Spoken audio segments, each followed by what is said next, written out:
Well, it is with courage that it feels like I have to occupy this pulpit today, humble courage, when I am reminding you to take courage as a congregation.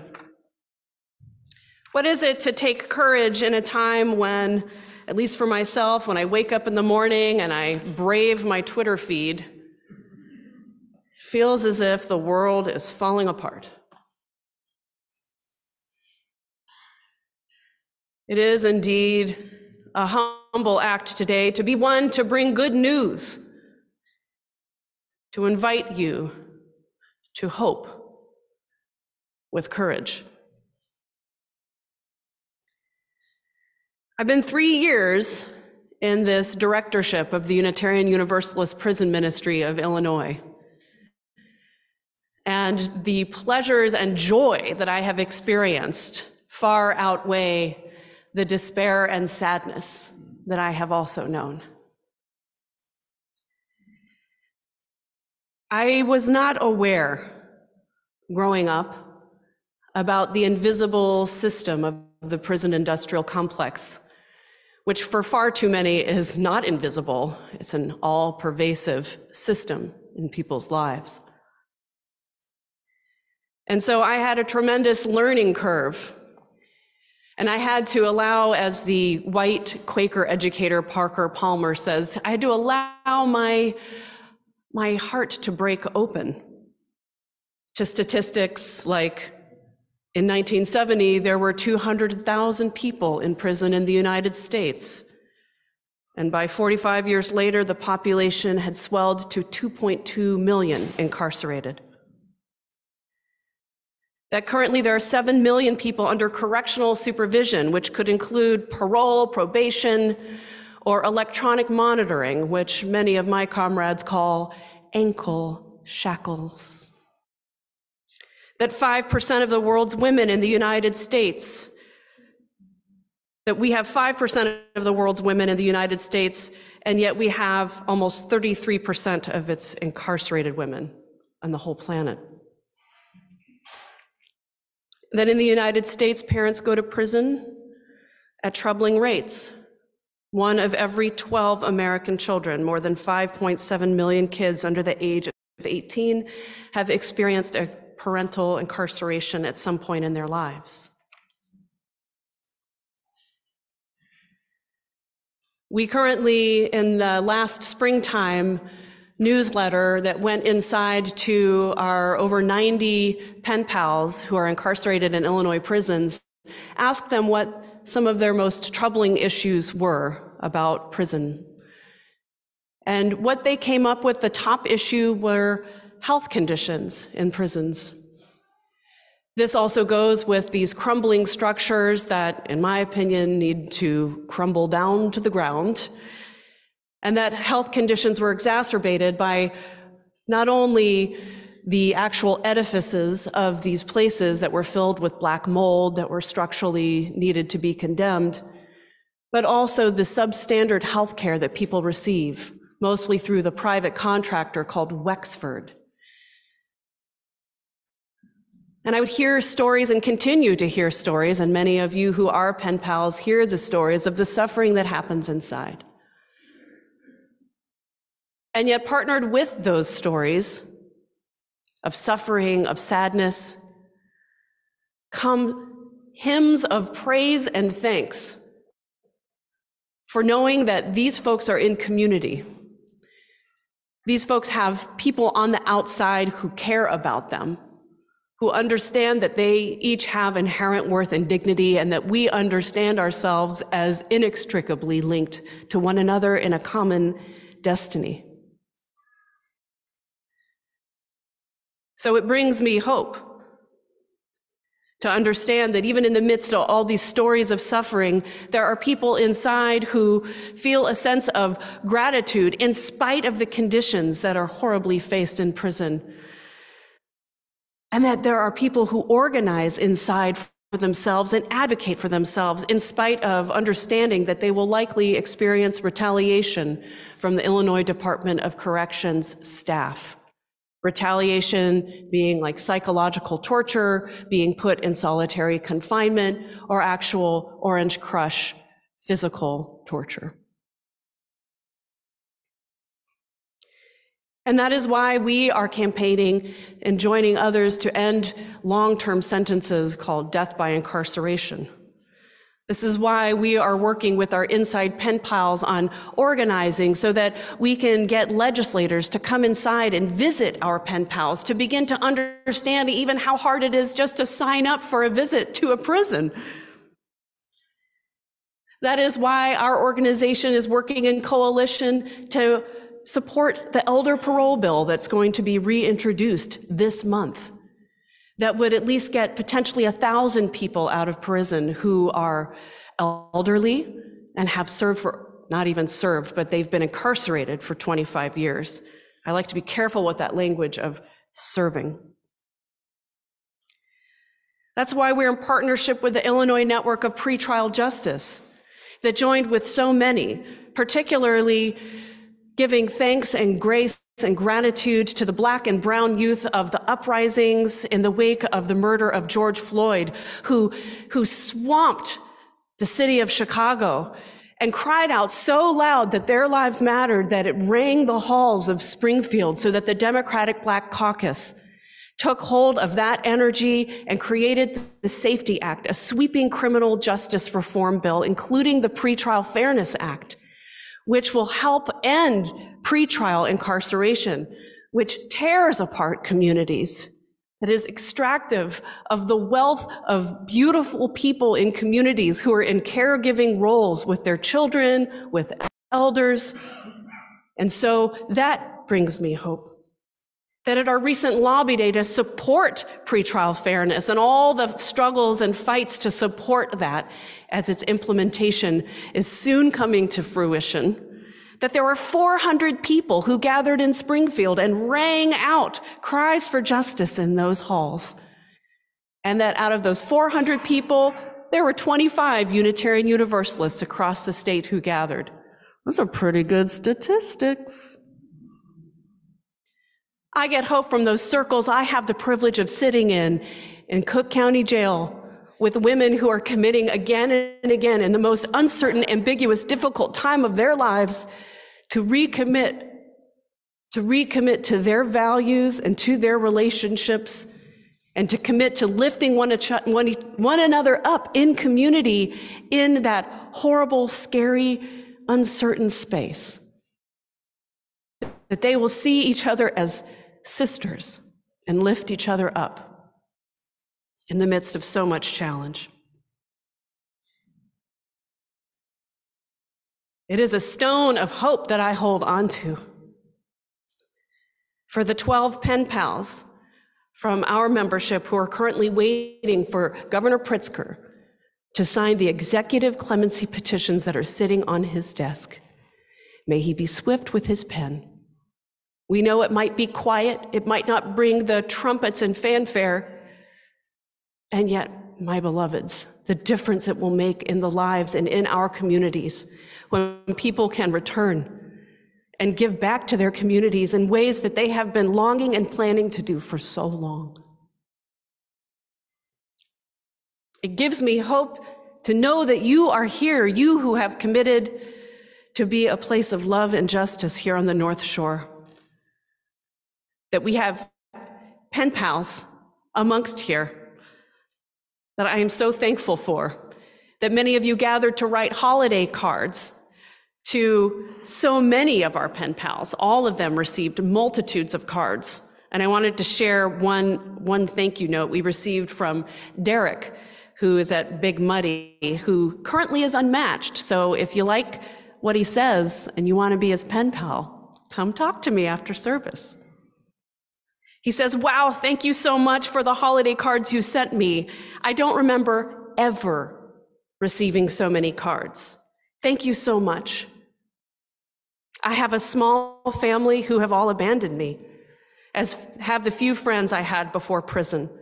So they've all left me completely alone on this planet. I'm really moved by the incredible kindness of members who took the time to send me Christmas cards. and those who contributed to sending me a little money. Wow, what an incredible and unexpected surprise. You see, you read the news and you think, well, this world's going to hell in a handbasket. But we have to hold on to those unexpected surprises, hold on to that stone of hope. Now, what is this stone of hope I'm talking about? Well, the late white Unitarian theologian James Luther Adams, he was a justice maker in his time, and he understood ourselves as being agents in history. And he understood ourselves as being part of this larger arc of the moral universe, as Theodore Parker would say, echoed by Dr. King, that bends towards justice. He believed that love would prevail and that this was a mainstay of our liberal religious theology. And he wrote an essay called Guiding Principles for a Free Faith.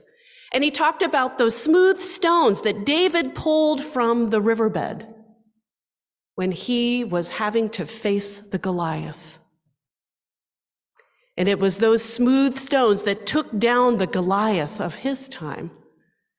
And oh, my friends, we know there are many more Goliaths, amen?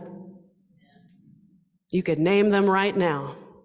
All the systems of oppression that exist, that hurt us all. And yet I hold on to that stone of hope as he would talk about. James Luther Adams spoke about how we as liberal religionists, and I don't mean liberal politically, I mean liberal in liberal religion, that we draw from many sources of wisdom. We are multidisciplinary. That in that hope, we understand ourselves as being a hopeful faith tradition. We know that there's a part of human living that has a tragic quality. All are born and all will die. And yet we can understand ourselves as being agents of love in the world who act in history now, not for some sweet hereafter, here and now. Yes? And that we have the opportunity to all these visions of heaven and paradise that we hear about can be here now. And that we have to combat the hell that we have made and constructed. And if humans constructed it, we can take it down. And we don't do it by ourselves. We do it in community. Beloveds, I have the opportunity as a community minister. I get to go from pulpit to pulpit, and I get to see your beautiful faces. I get to hear about your feedback from online. I get to read your comments, and I get to reflect back to you how beautiful and powerful you are, and how you show up for love in places where sometimes it feels like there is none. And that we can take courage from one another. We can encourage one another. Even though our hearts are breaking, it is that very spot where we can find the most strength and power. Cœur, heart in French. We will encourage one another. We will embrace ourselves in the spirit of love and encourage one another and move boldly on. I think about my professor and colleague, the Reverend David Bumbaugh, who's now retired, sharing a story, and if you want the full story, I'm happy to email it to you, in which he received the call to Selma. Now, David's a white minister, and he was serving, I believe he was in Elkhart at the time, but I'm not quite sure. But he had been hearing about this call to Selma that came from Dr. King. And then one day, two of his congregants came up to him and they said, "Will you go?" He thought of all the excuses, all the reasons that he needed to stay and do the usual things that he always did. And then he came up with the excuse that I don't have money for the plane ticket. And then out came the plane ticket. And he said, and so I went to Alabama.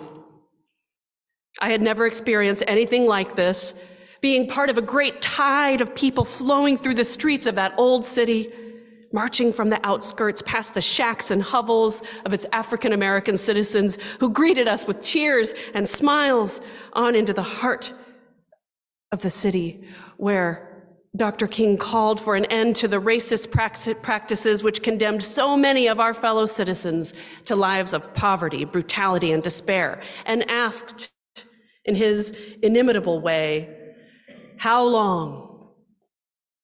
and promised, "Not long." It was an exhausting and exhilarating day. And Reverend Bumbaugh goes on to reflect that from that moment on, he knew that when he returned home, his life and his ministry would never be the same again. And so sometimes what it takes is someone to say, in your community, will you go? And then you might reply with all the reasons why you can't, and then they'll produce that thing, that ticket, that tells you it's time to go. Beloveds, there are many, many calls of our time. There are many, many ways to live into the legacy of justice and nonviolence that so many, not only Dr. King, have embodied for us. There are many ways to honor those who have gone before us through calls of our time. But the important part is to think for yourself, what is mine to do in this moment? If we understand ourselves as individuals to each have our own, as Agnes DeMille wrote to Martha Graham, we have our own inner vitality, our own unique expression in the world. And if you don't express that, no one else in the world will ever know it. If each of us have a gift, what is yours to do and yours alone that can join with other unique expressions and become part of building that world we dream of? What is yours to do in this time? Perhaps it's to be part of an advocacy team with the Unitarian Universalist Advocacy Network of Illinois.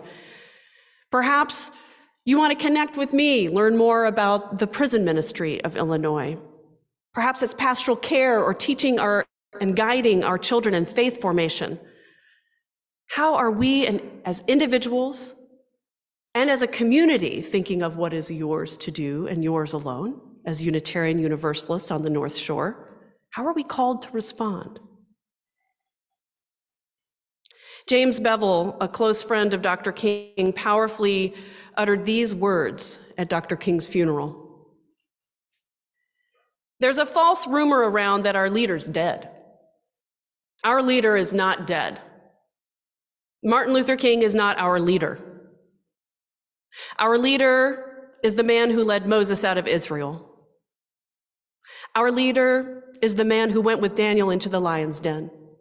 Our leader is the man who walked out of the grave on Easter morning. Our leader never sleeps nor slumbers. He cannot be put in jail. He has never lost a war yet. Our leader is still on the case. Our leader is not dead. One of his prophets died. We will not stop because of that. Dear ones, we will not stop. We understand that there are prophets who have gone before us, and yet we understand too that each and every one of us can embrace that prophethood of all believers. That we can act as agents of love and channel the spirit of love in this world, encouraging one another. I can't reiterate enough the beauty of how you care for one another in congregational life, how you learn and grow even in challenging times. And I know in this past year, beloveds, the way you've shown up in your community with what you've experienced, how you show up and side with love again and again. And so we're reminded of our power. We're emboldened together to take courage. And we can imagine, beloveds, that we are here on this earth to populate the earth with more love, more hope, more peace, more joy, and to make earth match the paradise that we dream of. Until then, we must hold on to hope and to take courage together. Let's make it so. Amen.